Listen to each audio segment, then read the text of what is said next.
Hello and welcome to this edition of Big Fish Small Pod for Saturday, July 1st, 2023. And if you're new to the Small Pod, he would like to give you all the information about the Marlins for that particular day, all season long in 10 minutes or less.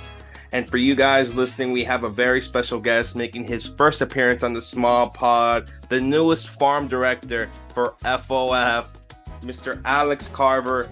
Fish on the Farm. Alex, it's great to have you on for today's podcast. Yeah, man. Thanks for having me. Excited to talk about some prospects with you. As I always am, down to talk to you guys about anything minor league baseball, anything Marlins. Yeah, let's get it, man. What do we got? Yeah, so we're going to start. This particular episode is going to be about the Features game, the Future Stars, and in this case, the Marlins having two Future Stars players selected for the game. Last year was only one, with Yuri Perez. The year before that was Jake Eater and Max Meyer. And then for this year, it's going to be Pat Monteverde and Nasim Nuñez. And part with Nasim Nuñez, he becomes the first Marlins position player to be selected since 2019, when the Marlins had Isan Diaz and Monte Harrison to go along with Sixto Sanchez. So that was definitely a group there. But Alex, talk to me first about Nasim Nuñez being the first position player selected in a long time. What maybe generated maybe the Marlins wanting him to be represented in this Future Stars game, and how he separated himself from other players in the organization? Yeah, it's just deserved exposure, Danny. This guy's been really good since spring training. Came up in spring training, got a bunch of time with the Marlins, stuck around in spring training for pretty much the whole time. And showed really well. Skip Schumacher was personally really impressed with him, just in his ability to kind of be a smaller framed guy, but also to start to hit for some power. We've seen it this year where he's hit 4 home runs. That's twice as many as his career total coming into the season. He only had 2.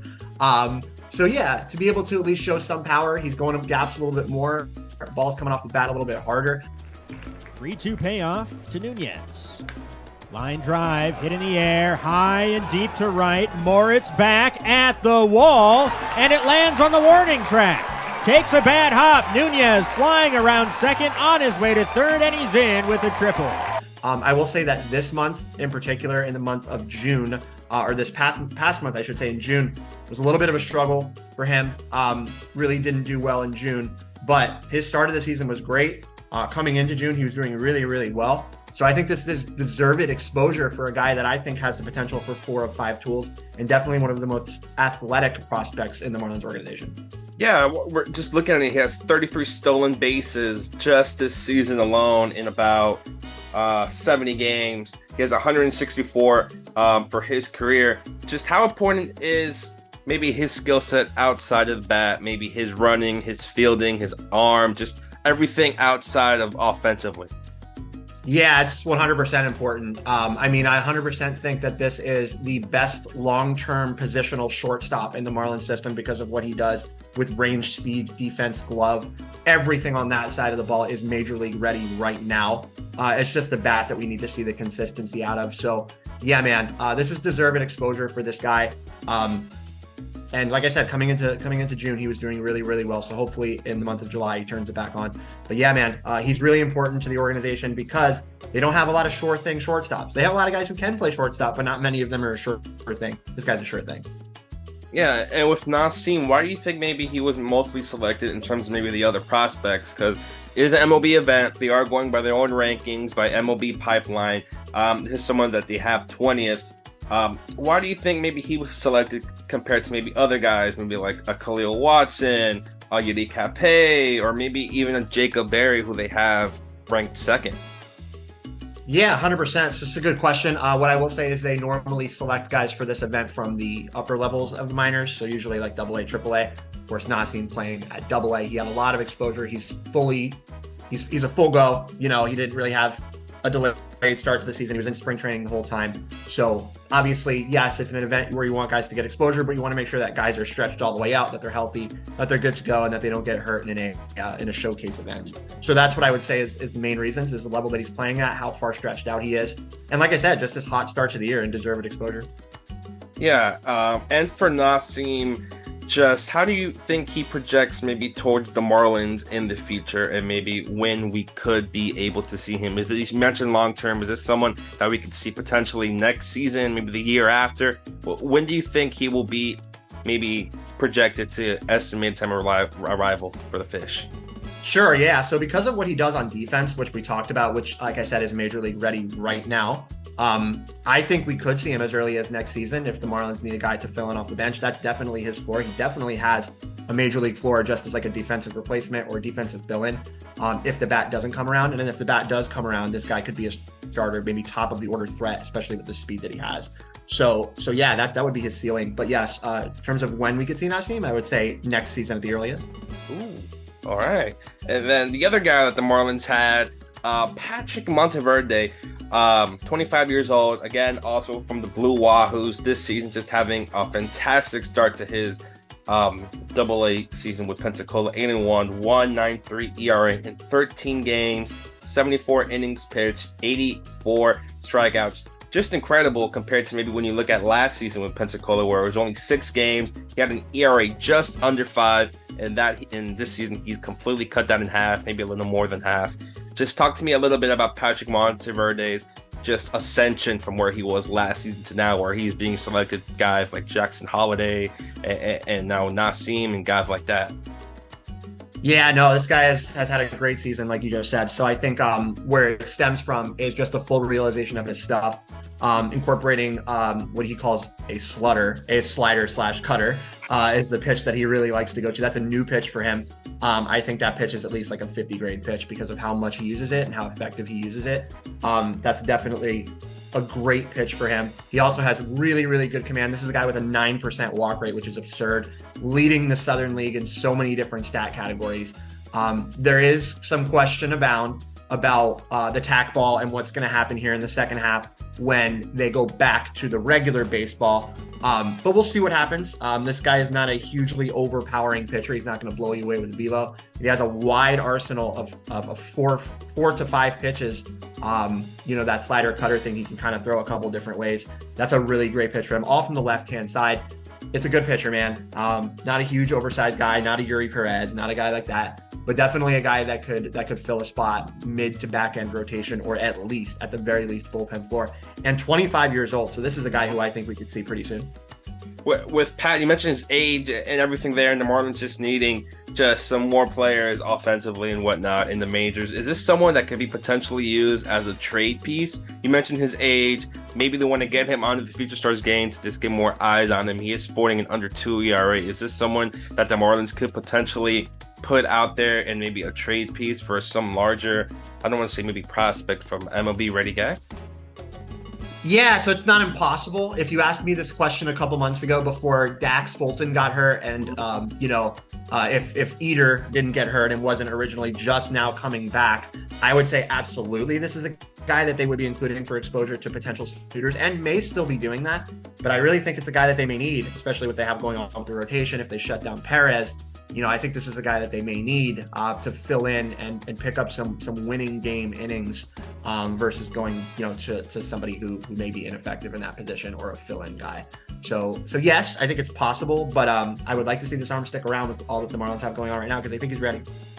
Yeah, and I was just reading up on Monteverde, and he's a guy who I believe a couple years ago was coming off Tommy John. How do you think that maybe affected him? I know we're years down the line, but is there any way that has affected maybe Monteverde in a positive? Because guys are coming off Tommy John now with the Marlins, Jake Eater, Max Myers, Dax Fulton, maybe around there. But just guys, how do you think that has affected Patrick Monteverde since that happened all those years ago? Yeah, so it happened to him, 2019, I think, or something like that he had Tommy John. So he's over it. You know what I mean? How did it affect him? Basically, he said the road back was the hardest part. We had him on the podcast, I think a couple months ago. And he said the build back was kind of the hardest part. Just regaining everything, really. But that he was able to do it and, of course, get to the big leagues, or at least to the minor leagues, in 100% in 100% shape, I guess I should say, with his arm feeling good. And now he's been able to build up these other pitches, which is fantastic. He's done great work with a changeup. That slider cutter has been amazing, and the command has improved all along the way. he is a guy, I will say, that kind of lives off of the breaking stuff. I would say the fastball is probably his weakest pitch. Not that it's a bad pitch. I would say it's his weakest pitch. So maybe it's a higher effort guy, but he's totally built up to throw a lot, over 100 pitches, and he's done it this year. So yeah, I would say that he's at 100%. He's been at 100%, hasn't gotten hurt since. And it's been really cool to follow his story. Yeah, and with him, and again looking at other guys, would you say he's maybe the best? I don't want to say Marlins pitcher in the farm system that's healthy. That's a healthy pitcher. Do you believe he's maybe the best guy that the Marlins have that are healthy? Because Max Myers hurt, Sixto, Jake Eater. The list goes on and on pitchers that the Marlins have that are hurt and injured. Do you believe that he has the stuff to be the best in the organization currently? Yeah, absolutely. So I would say that this is their most effective pitcher in the minors right now with injuries and stuff that they have going on, with Eater just now coming back, Myers out, Fulton's out. The other guy I would point to that's doing really well, or that was doing really well, he's had his struggles, but he's also kind of proving it this year, is Fitterer. I really like that arm as well. So there's a couple guys down there in Pensacola that are doing really well. Also, Carson Milbrandt just got promoted to Beloit, so he's another guy. But yes, I would agree with you in saying that right now, Monteverde is their best minor league asset in terms of being an arm that could contribute right away.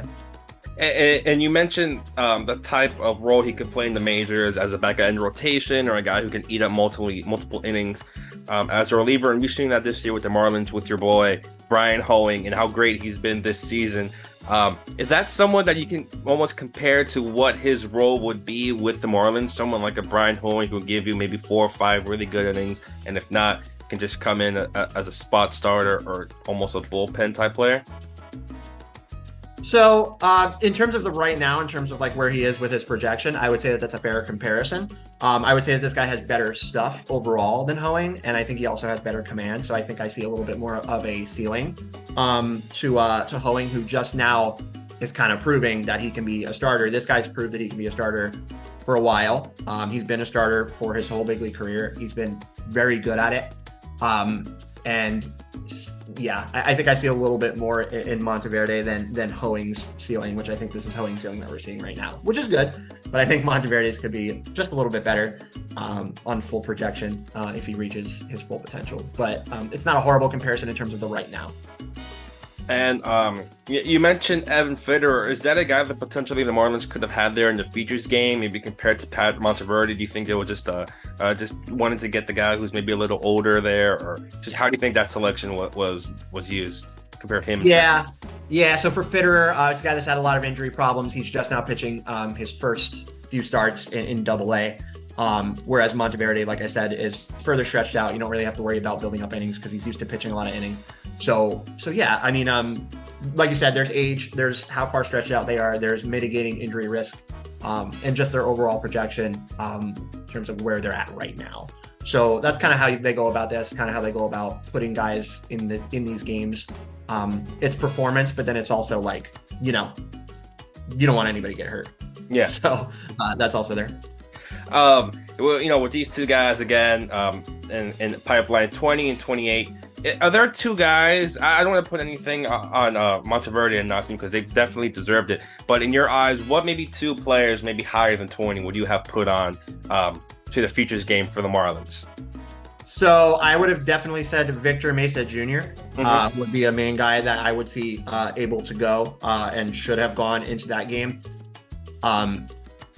Yeah, so definitely him.